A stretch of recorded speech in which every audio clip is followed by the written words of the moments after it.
Channel, आप सभी का हमारे YouTube channel source of knowledge में बहुत बहुत स्वागत है।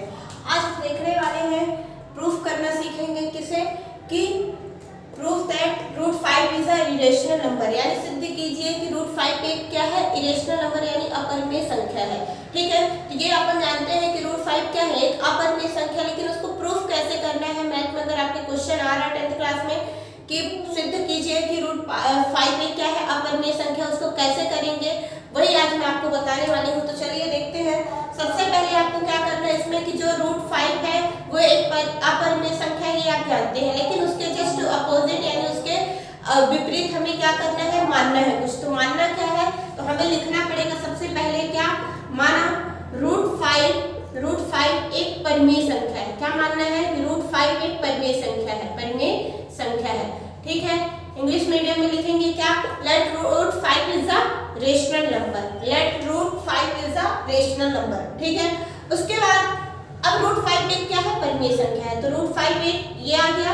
और इसमें परिमेय संख्या हमारी क्या होती है हम जानते हैं, इधर मैं आपका रेफर करूंगी। ठीक है, तो इधर हम जानते हैं कि जो P/Q के फॉर्म में हो, P/Q के फॉर्म में हो, वो क्या है आपका परिमेय संख्या यानी रेशनल नंबर है। और एक कंडीशन इसमें और थी क्या, Q does not equal 0।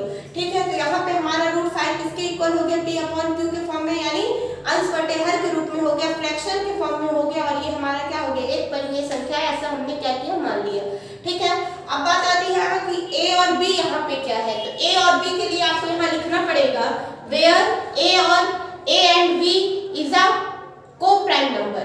ठीक है, क्या लिखेंगे, where A and B is a co-prime number। ठीक है, जहां हिंदी मीडियम में लिखेंगे क्या, जहां A और B एक सह अभाज्य संख्या है, एक सह अभाज्य संख्या है, अभाज्य संख्या है।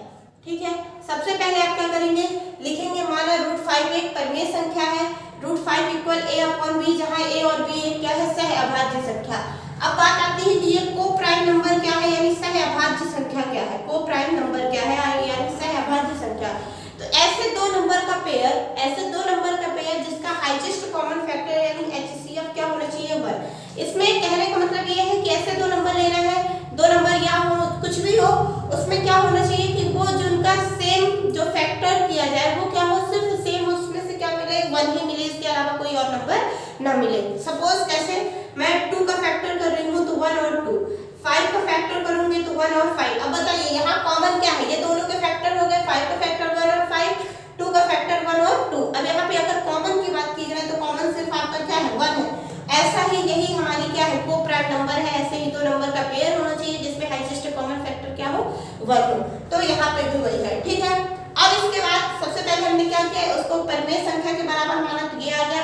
फिर A और B इसमें क्या है, तो सह अभाज्य संख्या है, को प्राइम नंबर है।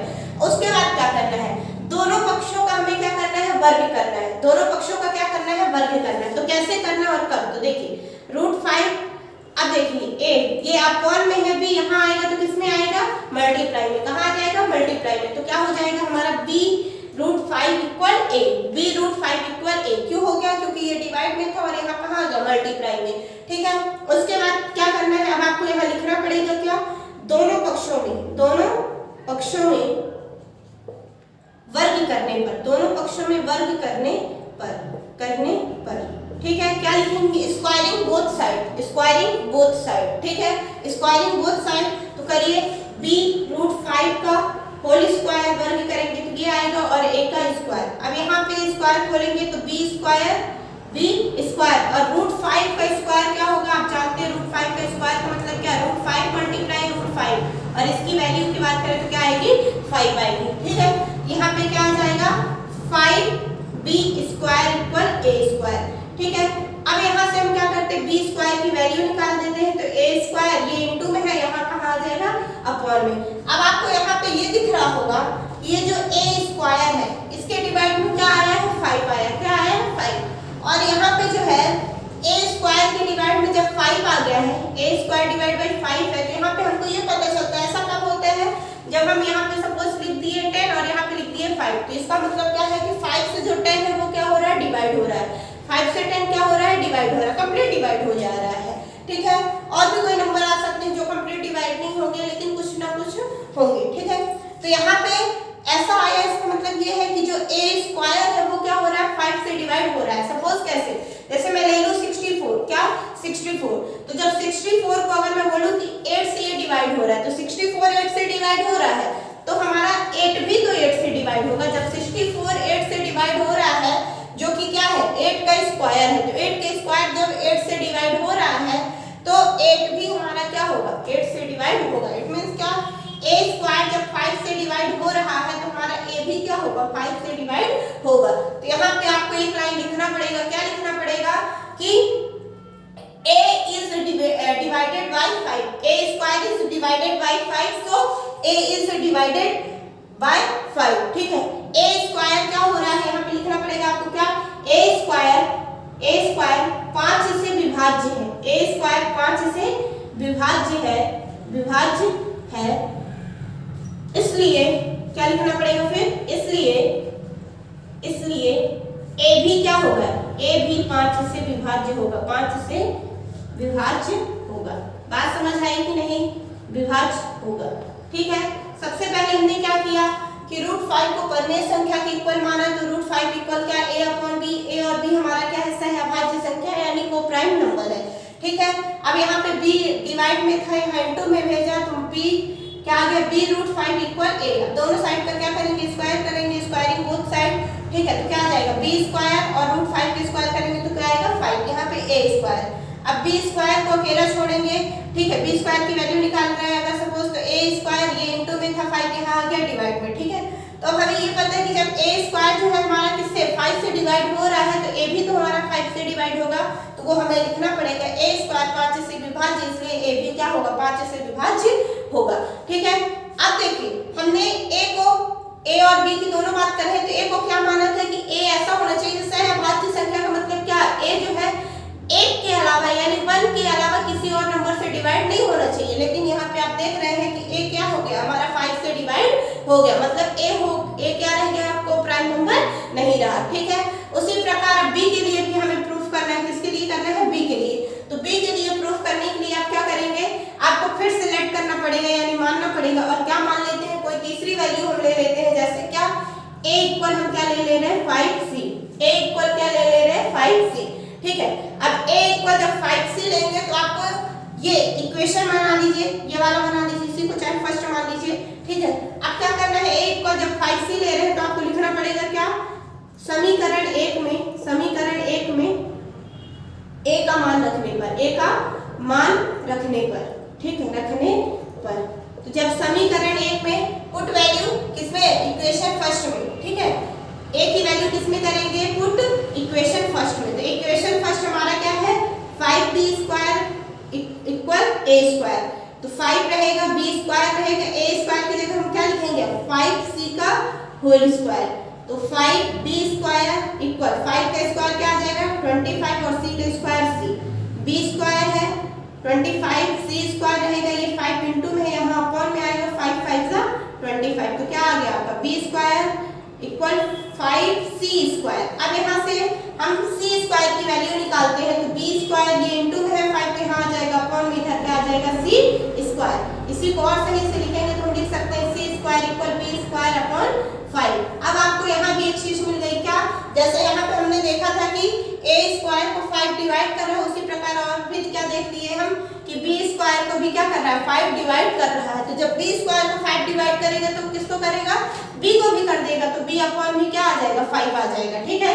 तो ये आपको लिखना नहीं है, मैंने आपको बता दिया है, यहाँ का हो सकता है आपको नहीं दिख रहा होगा, तो फिर इसके नीचे भी आपको एक लाइन क्या लिखनी है कि b स्क्वायर 5 से विभाज्य है, इसलिए b भी क्या होगा 5 से विभाज्य होगा। तो आप यहाँ देख रहे हैं a स्क्वायर भी क्या हो गया 5 से डिवाइड हो गया, इट मींस a भी 5 से डिवाइड है और b भी हमारा क्या हो गया 5 से डिवाइड हो गया, जबकि ऐसा नहीं होना चाहिए, क्यों, क्योंकि हमने उसको क्या माना था को प्राइम नंबर माना था यानी सहअभाज्य संख्या माना था, और सहअभाज्य संख्या क्या है जो केवल जिसका HCF कितना होना चाहिए 1 होना चाहिए, लेकिन यहाँ 1 के अलावा जो इसके फैक्टराइजेशन जो सेम आ रहे हैं फैक्टर आ रहे हैं कॉमन, वो क्या है 1 के अलावा 5 भी है, इसलिए ये हमारा क्या है को प्राइम नंबर नहीं है। तो a और b जब हमारा को प्राइम नंबर नहीं है तो √5 को हम क्या माने थे परिमेय संख्या के बराबर रेशनल नंबर के इक्वल, तो a और b जब हमारा को प्राइम नंबर नहीं है तो ये रेशनल नंबर भी नहीं रहा, और जब रेशनल नंबर नहीं रहा तो ये क्या बना अपरिमेय संख्या।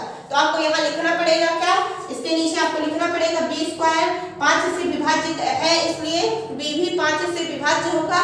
फिर आपको लास्ट में लिखना है एक लाइन क्या, अतः यहाँ पे √5 एक क्या है, हमारी कल्पना गलत हो गई ना, जो हम माने थे वो क्या हो गया, गलत हो गया।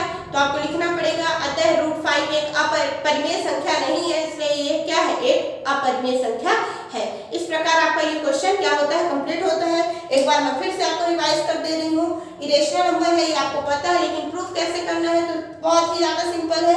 √5 को एक परिमेय संख्या मानना है यानी इरेशनल नंबर मानना है। उसके बाद क्या करना है, तो √5 इक्वल a/b, a/b, p/q कुछ भी आप ले सकते हैं। रेशनल नंबर वैसा नहीं है, कुछ भी आप p और q की जगह पे आप कोई भी वैल्यू पुट कर सकते हैं, लेकिन अभी आपको यहाँ पे वेरिएबल ही लेना पड़ेगा। तो a और b ले लिया अपन ने। a और b क्या है, यहाँ पे कोप्राइम नंबर है यानी सहअभाज्य संख्या जिसका HCF क्या होना चाहिए, 1 होना चाहिए। तो b यहाँ अपॉन में यहाँ इनटू में भेजा तो b √5 और इक्वल क्या आ गया a। दोनों पक्षों का क्या करेंगे, वर्ग कर देंगे यानी स्क्वायरिंग बोथ साइड। तो b का स्क्वायर क्या आ जाएगा, b स्क्वायर √5 का स्क्वायर 5 इधर आ गया, ये a स्क्वायर b स्क्वायर की वैल्यू निकालेंगे तो 5 यहाँ इनटू में था, यहाँ आ गया अपॉन में। अब a स्क्वायर डिवाइड बाय क्या आया 5, मतलब क्या a स्क्वायर 5 से डिवाइड है, 5 से क्या है डिविजिबल यानी डिवाइड हो रहा है, तो a भी क्या होगा 5 से डिवाइड होगा। उसी प्रकार हम क्या करेंगे, b को भी प्रूफ करना है तो फिर से मानना पड़ेगा क्या, a इक्वल 5c हमने ले लिया, अगला टर्म और वेरिएबल ले लिया। फिर इक्वेशन फर्स्ट हम इसे मान लेंगे।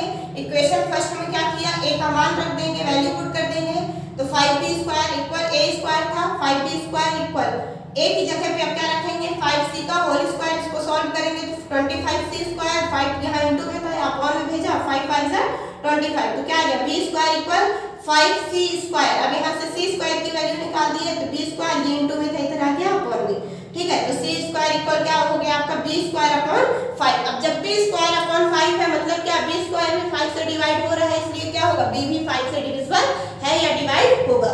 तो जब b भी 5 से डिवाइड होगा यानी जो हम माने थे कि a और b क्या है हमारी सहअभाज्य संख्या है, तो ऐसा नहीं हुआ, इनके एक ही फैक्टर आना चाहिए सेम, लेकिन यहाँ पे एक के अलावा भी क्या आ गया 5 आ गया है यानी 1 के अलावा भी क्या आया 5 आया है, इसलिए ये क्या है एक परिमेय संख्या नहीं है यानी रेशनल नंबर जब नहीं है तो ये क्या बची, इरेशनल नंबर। ठीक है, आप लोग को समझ आया होगा। वीडियो पसंद आए तो लाइक कीजिएगा, कमेंट करके बताइएगा वीडियो कैसा लगा और आपको किस टॉपिक पे वीडियो चाहिए, और चैनल को ज्यादा से ज्यादा शेयर कीजिए। ठीक है, थैंक यू।